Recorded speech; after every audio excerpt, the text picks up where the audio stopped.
ఆవు చేలో మేస్తే దూడ గట్టును మేస్తుందా?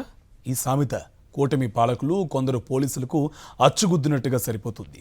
ప్రజలు అధికారం ఇచ్చింది దోచుకోవడం దాచుకోవడానికి అన్నట్టు కూటమి నేతలు వ్యవహరిస్తుంటే తామేం తక్కువ అంటున్నారు కొందరు పోలీసులు.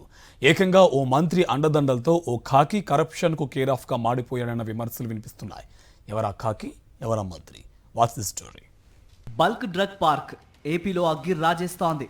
అనకాపల్లి జిల్లా నక్కపల్లి మండలం రాజయ్యపేటలో బల్క్ డ్రగ్ పార్క్ ఏర్పాటు చేయటాన్ని వ్యతిరేకిస్తూ మత్స్యకారులు పెద్ద ఎత్తున ఉద్యమం చేస్తున్నారు. అయినా సరే అవేమీ పట్టకుండా ప్రభుత్వం ముందుకు వెళ్తోంది. మత్స్యకారులు చేస్తున్న ఉద్యమాన్ని కొందరు పోలీసులు క్యాష్ చేసుకుంటున్నారన్న ఆరోపణలు వినిపిస్తున్నాయి. అసలు మత్స్యకారుల ఉద్యమానికి పోలీసులకు లింక్ ఏంటి అంటారా? బల్క్ డ్రగ్ ఏర్పాటుతో తమ బతుకులు నాశనమైపోతాయని మత్స్యకారులు పోరాడుతూ ఉంటే పార్క్ పనుల్ని ముందుండి నడిపిస్తున్నారు కొందరు ఖాకీలు. బినామీ వ్యక్తులను కాంట్రాక్టర్లుగా పెట్టుకుని బల్క్ డ్రగ్ పార్క్ పనుల్ని చేయిస్తున్నట్టు తెలుస్తోంది.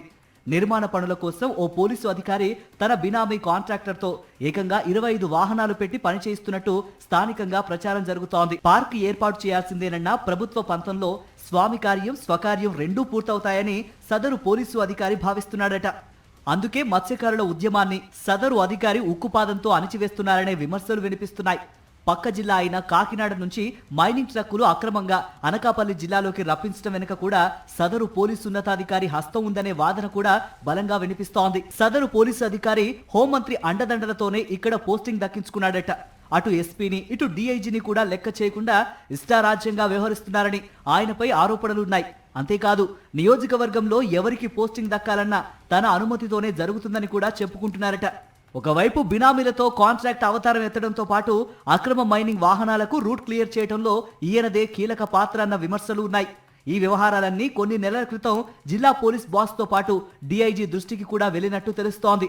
అప్పట్లోనే చర్యలు తీసుకునేందుకు రెడీ అవ్వగా హోంమంత్రి రంగంలోకి దిగి వేటు పడకుండా కాపాడారన్న ప్రచారం ఉంది. దీంతోనే ఆ పోలీస్ ఆఫీసర్ మరింత రెచ్చిపోయి పనుల్ని చక్కబెట్టేస్తున్నారని టాక్. ఇన్ని విమర్శలు వస్తూ ఉంటే ఇప్పటికైనా సదరు అధికారిపై చర్యలు తీసుకుంటారా లేక అతని అవినీతి సంపాదనలో వాటా తీసుకుంటారో వేచి చూడాలి.